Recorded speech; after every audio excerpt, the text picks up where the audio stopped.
السلام علیکم ورحمۃ اللہ وبرکاتہ نحمده ونصلي ونسلم على رسوله الكريم اما بعد فاعوذ باللہ من الشیطان الرجیم بسم اللہ الرحمن الرحیم فاذكروا الله قياما وقعودا وعلى جنوبكم صدق اللہ مولانا العظیم وبلغنا رسوله النبی الامین الکریم ونحن على ذلك لمن الشاہدین والشاکرین والحمد للہ رب العالمین۔ آئیے سب سے پہلے آقا نامدار مدنی تاجدار روحی فدا جناب احمد مجتبی محمد مصطفیٰ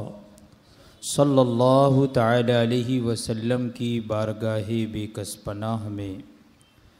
ہدیہ درود نچھاور کریں۔ اللہم صلی علی سیدنا و مولانا محمد معدن الجود والکرم وعلی آلہ وصحبہ وبارک وسلم صلاة و سلاما علیک یا سیدی یا رسول اللہ صلی اللہ تعالی علیہ وسلم۔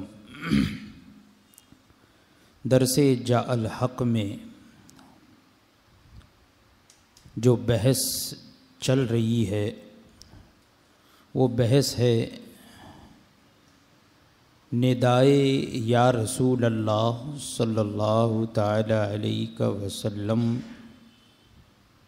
کے ثبوت میں اور اس کے جواز میں، یعنی یا رسول اللہ کہنا قرآن اور حدیث اور اقوال علماء اور فقہا کی روشنی میں صحیح اور ثابت اور جائز اور مستحسن ہے۔ اس کا دوسرا باب جس میں مخالفین کی جانب سے اعتراض کے طور پہ جو آیات کریمہ یا احادیث پیش کی جاتی ہے اور مخالفین جن سے یہ استدلال کرتے ہیں، یعنی یہ دلیل لاتے ہیں کہ حضور اقدس صلی اللہ تعالی علیہ وسلم کو ندا کرنا یا پکارنا یا نام جپنا یہ جائز نہیں ہے۔ انہی میں سے ایک آیت ہے جس کا اس سے پہلی والی نشست میں ذکر ہوا تھا کہ اللہ تبارک و تعالی ارشاد فرماتا ہے فَاذْكُرُوا اللَّهَ قِيَامًا وَقُعُودًا وَعَلَى جُنُوبِكُمْ، تو اللہ ہی کو کھڑے بیٹھے اور اپنی کروٹوں پر یاد کرو، یعنی کھڑے ہو کر، بیٹھ کر، لیٹ کر اللہ ہی کا ذکر کرو۔ تو مخالفین اس آیت کو لے کر اور یہ استدلال کرتے ہیں کہ اس سے یہ معلوم ہوا کہ اٹھتے بیٹھتے صرف اللہ کا نام لینا چاہیے، اللہ کا ذکر کرنا چاہیے، غیر خدا کا نام جپنا یہ شرک ہے، صرف خدا ہی کا نام لیا جائے، اس لیے کہ قرآن میں ہے کہ اٹھتے بیٹھتے لیٹتے اللہ کا نام لو، اللہ کا ذکر کرو۔ تو اس کا جواب بھی اس سے پہلے ذکر ہو چکا،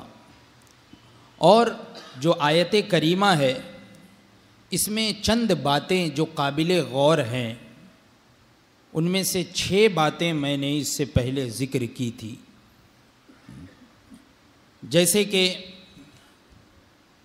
یہاں پر جو حکم ہوا ہے کہ اللہ کا ذکر کرو، تو یہ امر، یہ حکم جو ہے یہ وجوبی نہیں ہے۔ امر یعنی جو حکم ہوا ہے تو یہ حکم واجبی نہیں ہے کہ ہم پر فرض ہے کہ ہمیشہ صرف اللہ ہی کا نام لیں، اللہ ہی کا ذکر کریں، یہ ہم پر فرض نہیں ہے، بلکہ یہ بیان جواز کے لیے ہے، صرف جواز کے لیے یہ ہے کہ نماز میں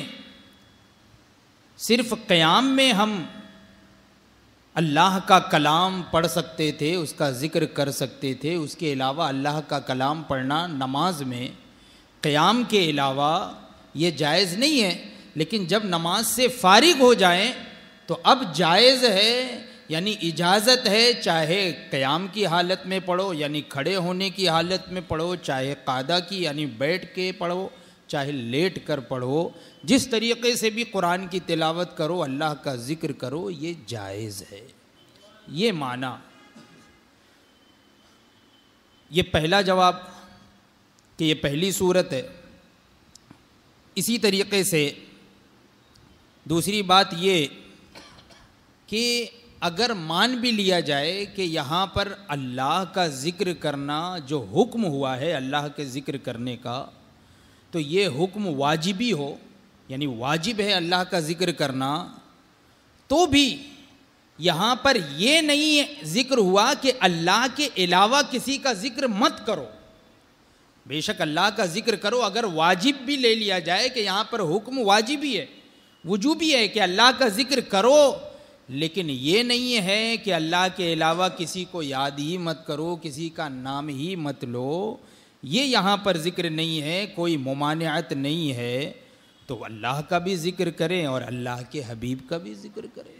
ہے نا۔ اسی طریقے سے تیسرے طریقے سے یہ جواب دیا جاتا ہے کہ جو منطقی ایک بات ہے، یہ علماء کرام جو علم والے حضرات ہیں وہ صحیح طریقے سے سمجھیں گے کہ اللہ کا ذکر کرنا، تو ذکر اللہ جسے بولتے ہیں یعنی اللہ کا نام لینا، اللہ کا ذکر کرنا، تو اس کی نقیض اگر یہاں پر ذکر اللہ کی نقیض یہ فرما رہے ہیں کہ ذکر غیر اللہ نہیں ہے، یعنی اللہ کا ذکر کرنا، تو اس کا الٹا کیا ہوگا؟ تو یہ نہیں ہوگا کہ اللہ کے علاوہ کا ذکر کرنا، بلکہ نقیض کا معنی یہ ہوگا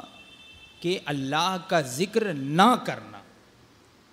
اللہ کا ذکر کرنے کا الٹا جو ہوگا وہ اللہ کا ذکر نہ کرنا ہوگا، نہ کہ اس کی نقیض یہ ہوگی کہ اللہ کے علاوہ کسی کا ذکر کر رہا، جو مخالفین کہتے ہیں۔ اسی طریقے سے حضور علیہ الصلاۃ والسلام کا ذکر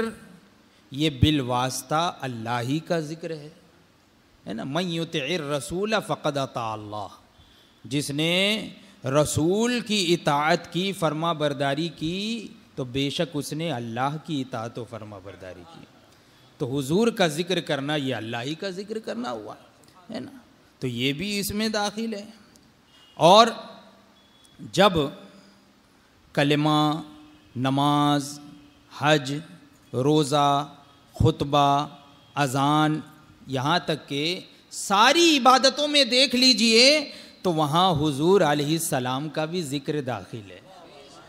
عبادت ہو رہی ہے اللہ تبارک و تعالیٰ کی، لیکن اس عبادت میں حضور کا بھی ذکر داخل ہے، اور ضروری بھی ہے۔ صرف داخل ہے تو جوازی طور پر نہیں، بلکہ واجب ہے، ضروری ہے، بغیر اس کے عبادت مکمل ہی نہیں ہوگی۔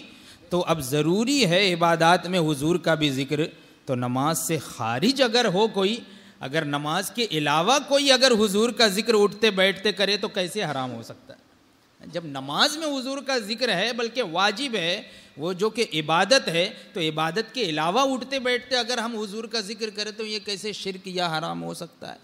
ہے نا۔ تو اس لیے اگر کوئی شخص ہر حال میں اٹھتے بیٹھتے درود پاک پڑھتا رہے، حضور کا ذکر کرتا رہے، تو ہم تو یہ کہتے ہیں کہ وہ ثواب کا مستحق ہے۔ یہاں پر شرک اور حرام کی بات تو چھوڑیے، بلکہ وہ ثواب کا مستحق ہے۔ اسی طریقے سے پانچویں طریقے سے جواب یہ دیا گیا کہ قرآن پاک پورا یہ کلام الہی ہے، اللہ کا کلام ہے، اور قرآن مجید سے متعلق اس کی فضائل میں، اس کی فضیلت میں یہ ارشاد ہوا کہ قرآن پاک کے ایک حرف کے پڑھنے پر، ایک حرف کے پڑھنے پر 10 نیکیاں، ایک حرف کے پڑھنے پر 10 نیکیاں۔ تو اب اگر قرآن پاک کے کسی ایک حرف کو زبان سے نکالا تو اس پر 10 نیکیاں ہیں۔ اب قرآن پاک میں بہت طرح کی آیتیں ہیں۔ قرآن پاک میں سورہ لہب بھی ہے، تبت یدا ابی لہب، ابو لہب کے دونوں ہاتھ ٹوٹ جائیں۔ اس کا ترجمہ یہ ہوا کہ ابو لہب کے دونوں ہاتھ ٹوٹ جائیں۔ ظاہری طور پر دیکھیے یہاں کیا اللہ کا ذکر ہے؟ یہاں پہ تو ابو لہب کی بات چل رہی ہے، ایک کافر کی بات چل رہی ہے، لیکن کلام الہی ہونے کی وجہ سے اگر کوئی یہ پڑھے گا تو اسے ہر حرف کے بدلے ثواب بھی ملے گا، ہے نا۔ سورہ منافقون اتنی بڑی سورہ ہے، اس میں منافقین کے بارے میں ذکر ہوا کہ یہ منافقین جھوٹے ہیں، جھوٹی باتیں کرتے ہیں، ان کے لیے یہ وعیدیں ہیں، یہ سب باتیں منافقین کا ذکر ہو رہا ہے، لیکن کلام الہی ہے تو ہر حرف کے بدلے میں ثواب مل رہا ہے نا۔ اسی طریقے سے جو ہے کفار کے بتوں کا ذکر ہے، ان کا نام ذکر ہے، تو ان کا بھی پڑھنا، کلام الہی اگر پڑھ رہا ہے تو ان کا بھی نام اگر آ رہا ہے تو حقیقت میں یہ ذکر اللہ ہے، کیونکہ ان کا رد ہو رہا ہے تو یہ بھی حقیقت میں ذکر اللہ ہے۔ تو اس لیے کہ یہ قرآنی آیات ہیں، ہر کلمے پہ ثواب ہے۔ اسی طریقے سے حضرت علامہ مفتی احمد یار خان نعیمی علیہ رحمت و رضوان نے ایک مثال دی، جیسے کہ قرآن پاک میں ہے قال فرعون، تو قال فرعون کا مطلب ہوتا ہے فرعون نے کہا۔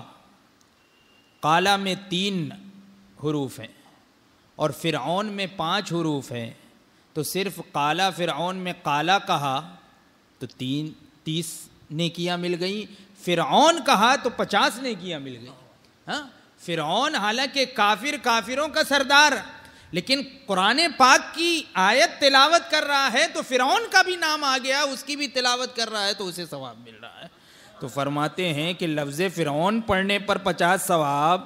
کیونکہ ہر حرف کے 10 ثواب ہیں، تو فرعون کا نام قرآن میں پڑھا گیا تو 50 نیکیاں ملی، اور محمد الرسول اللہ صلی اللہ تعالی علیہ وسلم کا ہم نام لیں تو مشرک ہو جائیں گے۔ یہ کیسی بات ہے؟ یہ کوئی مومن کی بات، یہ عقل مند کی بات نہیں ہوتی ہے، بلکہ کسی بیوقوف کی ہی بات ہو سکتی ہے۔ اسی طریقے سے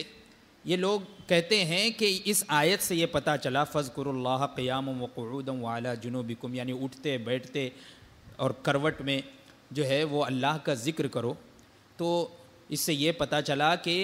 صرف اللہ کا نام جپو، اللہ ہی کا نام جپو، جپو کا مطلب بار بار کسی کا نام لینا، رٹنا، تو صرف اللہ ہی کا نام رٹو جپو اور کسی کا نام جپنا یہ شرک ہے، وہ یہ کہتے۔ تو یہاں ساتواں جواب جو دے رہے ہیں، فرماتے ہیں کہ 7ویں اس طرح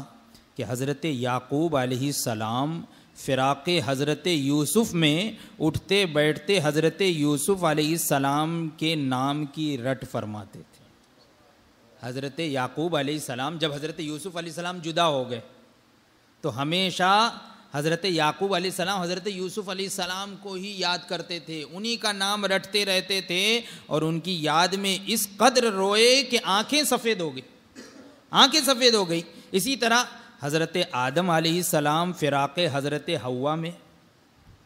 حضرت حوا رضی اللہ تعالی عنہا سے جدا ہو گئے تو اس فراق میں روتے رہے اور ان کی یاد میں وہ روتے رہے۔ حضرت امام زین العابدین رضی اللہ تعالی عنہ فراق امام حسین میں، حضرت امام عالی مقام امام حسین کربلا کی سرزمین میں شہید کر دیے گئے، تو اس فراق کی وجہ سے حضرت امام زین العابدین اٹھتے بیٹھتے انہی کا نام جپا کرتے تھے، اور بزبان حال یہ کہتے تھے کہ کسی شاعر نے کہا ہے کہ حال من در ہجر والد کم ترز یعقوب نیست، کہ میرا حال جو ہے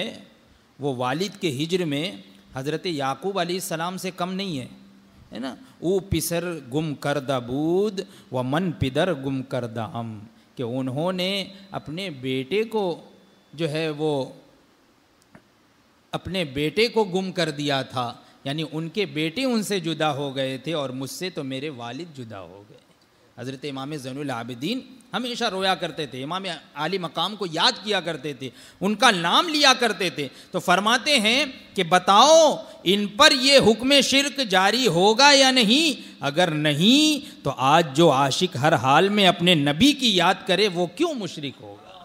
ہے نا، جو عاشق اپنے نبی کو ہمیشہ یاد کرتا رہے، اپنے نبی کا نام جپتا رہے تو وہ کیسے مشرک ہوگا؟ ایک تاجر دن رات تجارت کا ذکر کرتا ہے نا، کوئی کاروباری ہے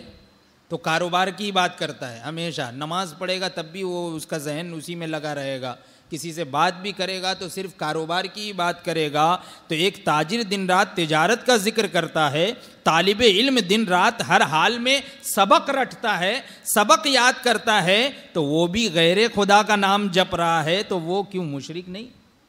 وہ کیوں مشرک نہیں؟ جب وہ مشرک، یعنی جب ہم حضور کا نام جپیں تو مشرک ہو جائیں، تو یہ لوگ بھی مشرک ہونے چاہیے، کیونکہ غیر خدا کا نام لے رہے ہیں، غیر خدا کا نام رٹ رہے ہیں۔ فرماتے ہیں ایک تنبیہ کے طور پہ نوٹ بیان فرما رہے ہیں، اپنا ایک حال بیان کر رہے ہیں۔ علامہ مفتی احمد یار خان نعیمی علیہ رحمت و رضوان،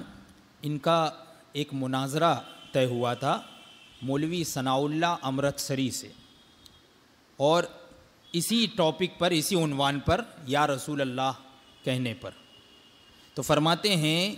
کہ دینا نگر پنجاب میں ہمارا اور مولوی ثناء اللہ امرتسری کا اسی مسئلہ ندائے یا رسول اللہ پر مناظرہ ہوا۔ ثناء اللہ صاحب نے یہی آیت پیش کی کہ فَاذْكُرُوا اللَّهَ قِيَامًا وَقُعُودًا وَعَلَىٰ جُنُوبِكُمْ، اللہ ہی کا ذکر کرو ہمیشہ ہمیشہ۔ تو ہم نے صرف 3 سوال کیے۔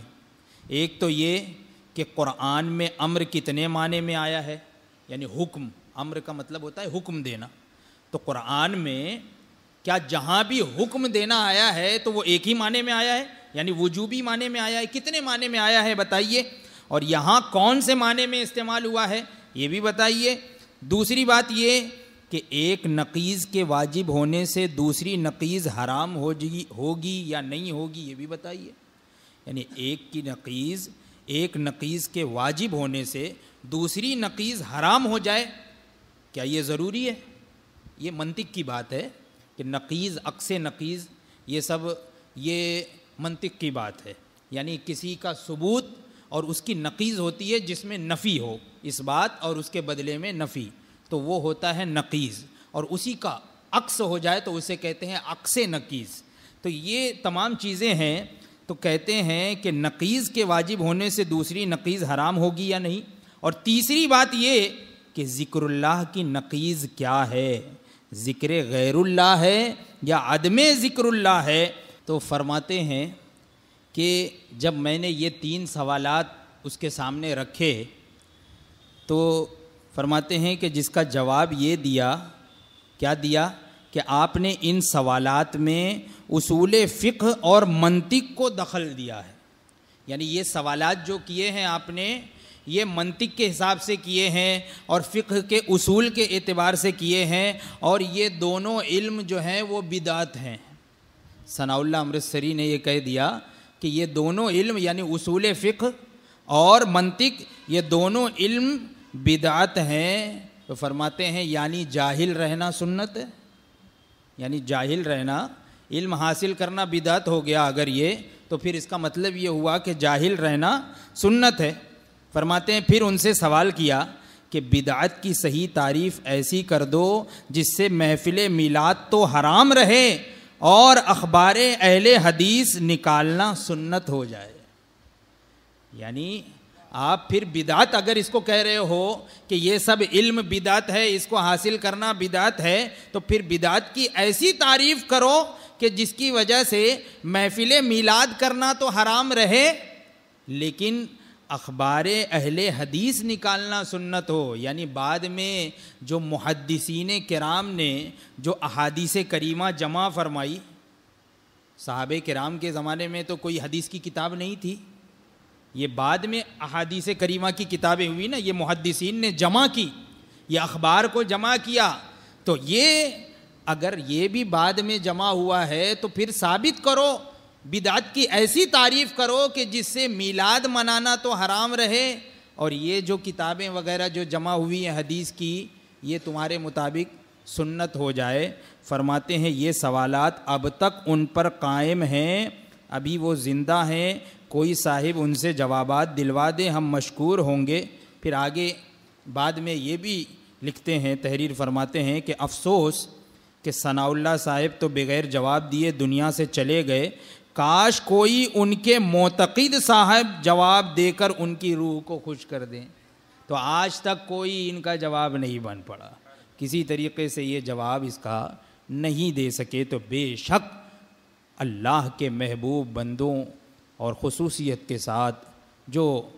سید الانبیاء حضور اقدس صلی اللہ تعالی علیہ وسلم کو ندا کرنا اور پکارنا اور آپ کا نام رٹنا، آپ کا نام جپنا اور اٹھتے بیٹھتے درود پاک کا ورد کرنا، یہ صرف جائز ہی نہیں بلکہ مستحسن اور باعث ثواب ہے۔ یہ ثابت ہوا قرآن کی آیات اور احادیث کریمہ کی روشنی میں۔ اللہ تبارک و تعالی ہم تمام لوگوں کے عقیدے اور ایمان کی حفاظت فرمائے، مسلک حق، مسلک اہل سنت جسے پہچان کے لیے اس زمانے میں مسلک اعلیٰ حضرت کہتے ہیں، اسی مسلک پر مضبوطی سے قائم رکھے اور اسی پر ہمیں موت نصیب فرمائے۔ وآخر دعوانا الحمدللہ۔